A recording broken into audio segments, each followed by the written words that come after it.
Assalamualaikum warahmatullahi wabarakatuh. Selamat siang dan salam sejahtera untuk kita semua. Pada kesempatan ini, kami dari kelompok 11 akan menyampaikan materi presentasi kami dengan judul Mencari Sebaran Panas pada Batang Logam dengan menggunakan metode BTCS. Sebelumnya, kami mengucapkan terima kasih telah diberikan kesempatan untuk tampil menguraikan materi presentasi kami. Baik, sebelum memulai presentasi, saya akan memperkenalkan anggota dari kelompok 11. Ada Claudia Mai Rista Nauli Marpaum, saya sendiri Emi Hairil Hendarwati, Nadia Astriani, Siti Nurhalisa, dan Yuyun Zunaida. Adapun topik pembahasan pada presentasi ini yaitu yang pertama pendahuluan, yang kedua tinjauan pustaka, yang ketiga metode praktikum, yang keempat hasil dan pembahasan, yang kelima penutup. Baik, langsung saja kita ke presentasinya yang akan dimulai oleh Nadia Astriani. Ya, latar belakang. Pada perkembangan zaman yang semakin maju dari tahun ke tahun, mendorong penggunaan teknologi yang cepat agar dapat bersaing dengan dunia internasional. Untuk memudahkan perhitungan yang panjang, rumit, dan memiliki waktu yang cukup lama, dan memiliki nilai ketelitian yang tinggi, maka kita membutuhkan pemrograman komputasi. Salah satu pemrograman komputasi ialah persamaan diferensial. Persamaan diferensial dibagi menjadi dua, yaitu persamaan diferensial biasa dan persamaan diferensial parsial. Salah satu permasalahan yang diselesaikan dengan persamaan diferensial parsial adalah dengan metode BTCS. Metode BTCS itu sendiri merupakan metode yang digunakan untuk mengetahui terjadinya konveksi antara dua batang permukaan yang berbeda antara suhu dan difusinya, seperti perpindahan materi dari konsentrasi yang tinggi ke konsentrasi yang lebih rendah. Adapun rumusan masalahnya ada dua, yaitu mengetahui penerapan metode BTCS untuk menyelesaikan persamaan diferensial parsial. Yang kedua, bagaimana perbandingan perhitungan persamaan diferensial parsial dengan menggunakan metode BTCS jika dibandingkan dengan metode numerik biasa. Batasan masalahnya yaitu mencari perhitungan penyebaran panas secara konveksi menggunakan metode BTCS pada sebuah pelat logam yang berbentuk silinder pada dua ujung logam. Yang kedua, kasus persamaan diferensial parsial yang diselesaikan adalah dengan menggunakan metode BTCS yang bersifat homogen dan permasalahan dengan menggunakan plot grafik ya perubahan suhu yang ada. Tujuannya yaitu untuk mencari penyebaran panas secara konveksi pada plat logam dan untuk menentukan grafik suhu terhadap waktu pada posisi batang 0,2, 0,4, 0,6, 0,8, dan 1 meter. Ya, bab 2-nya akan dilanjutkan oleh Yuyun Junaida. Baik, saya akan melanjutkan ketinjauan pustaka. Yang pertama itu ada persamaan diferensial parsial adalah persamaan diferensial yang mempunyai lebih dari satu peubah bebas. Persamaan diferensial parsial dapat dibedakan menjadi 3 tipe, yaitu yang pertama persamaan eliptik. Persamaan eliptik ini biasanya berhubungan dengan masalah-masalah keseimbangan atau aliran permanen, seperti aliran air tanah di bawah bendungan karena adanya pemompaan, defleksi plat karena adanya pembebanan, dan sebagainya. Yang kedua itu ada persamaan parabola, di mana pada persamaan parabola itu permasalahan yang mengandung waktu sebagai variabel bebas biasanya termasuk dalam persamaan parabola. Persamaan parabola yang paling sederhana adalah perapatan panas dan difusi polutan. Yang ketiga itu ada persamaan hiperbola. Persamaan hiperbola yang paling sederhana adalah persamaan gelombang. Yang selanjutnya itu ada metode BTCS. Metode BTCS merupakan sebuah implisit yang menggunakan aproksimasi beda mundur pada penerapannya atau langkah waktu, dan beda tengah pada ruangnya. Dan selanjutnya itu ada perpindahan panas secara konveksi dan difusi. Nah, perpindahan panas secara konveksi terjadi antara fluida yang bergerak dengan batas permukaan ketika keduanya berada pada temperatur yang berbeda. Sedangkan perpindahan difusi terjadi karena adanya perpindahan massa suatu zat di mana massa dapat berpindah dari konsentrasi tinggi ke konsentrasi rendah. Selanjutnya itu ada persamaan konveksi difusi, di mana do U do T sama dengan A do 2U per do X kuadrat.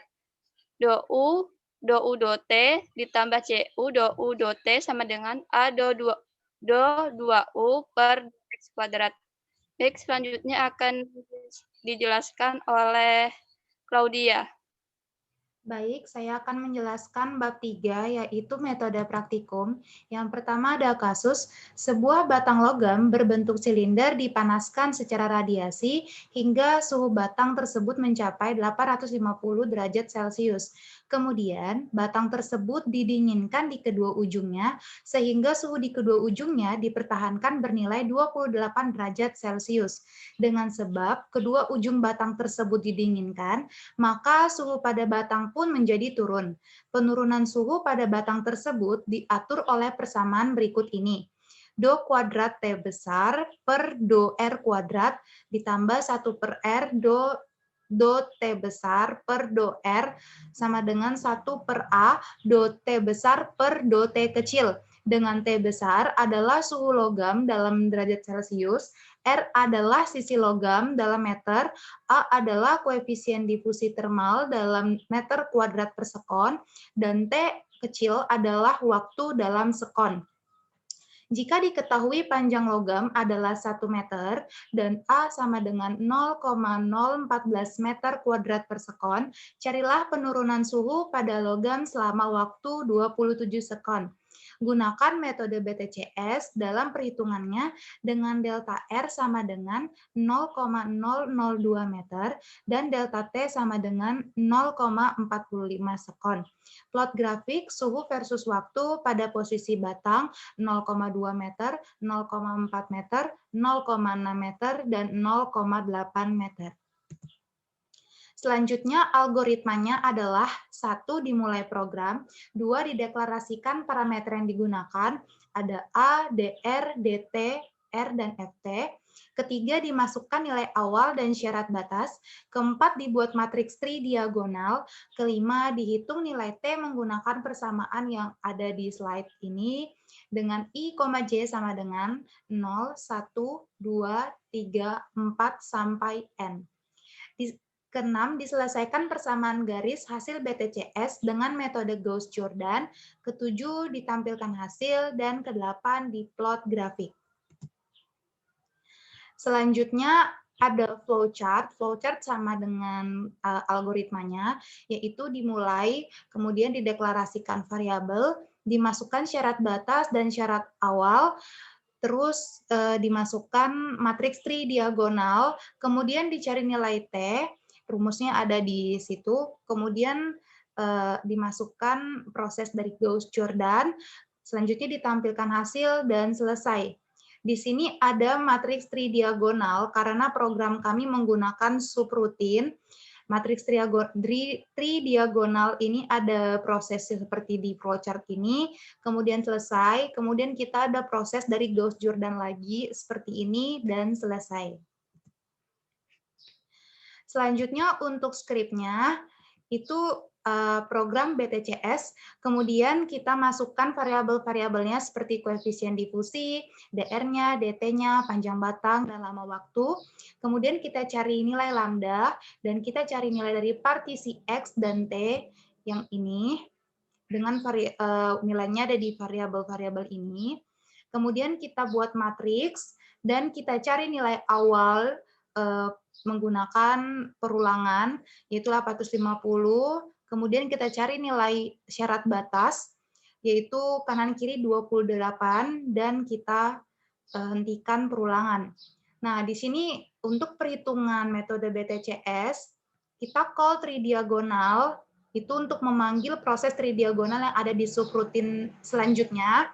Ini ada dilakukan suatu perulangan, kemudian ada perhitungan matriks tridiagonal, dan ini ada rumus-rumusnya.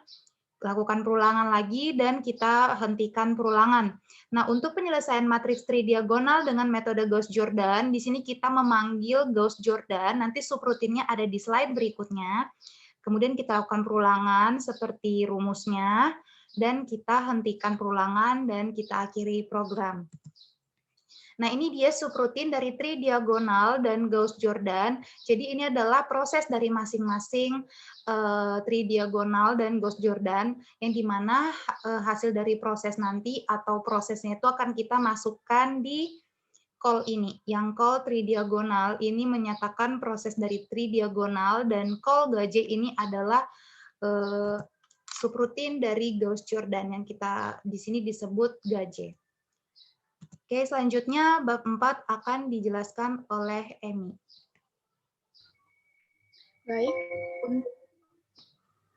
pada slide ini dapat dilihat hasil dari kasus yang kami dapatkan berupa plot grafik hubungan suhu terhadap waktu, di mana dalam grafik ini dapat dilihat terdapat 6 garis, yang di mana garis ini masing-masing menunjukkan posisi batang.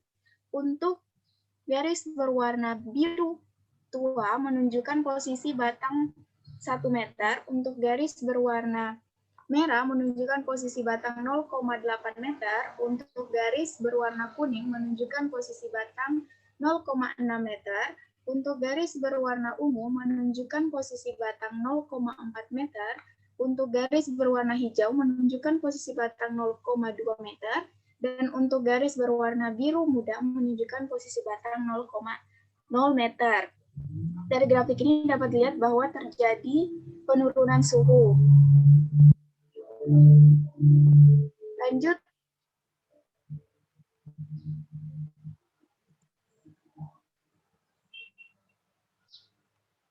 Pada posisi batang 0 meter, di hasil yang sebelumnya, dapat dilihat bahwa grafik berbentuk horizontal di suhu 28 derajat Celcius dari 0 second sampai 27 second. Pada posisi batang 0,2 meter, bentuk grafiknya melengkung dan mengalami penurunan suhu yang sangat cepat. Pada posisi batang 0,4 meter, bentuk grafik melengkung dan mengalami penurunan suhu yang cepat, tetapi tidak secepat penurunan pada posisi batang 0,2 meter. Pada posisi batang 0,6 meter, grafik yang diperoleh melengkung dan mengalami penurunan suhu yang tidak secepat di posisi-posisi batang sebelumnya, tetapi tidak juga melambat.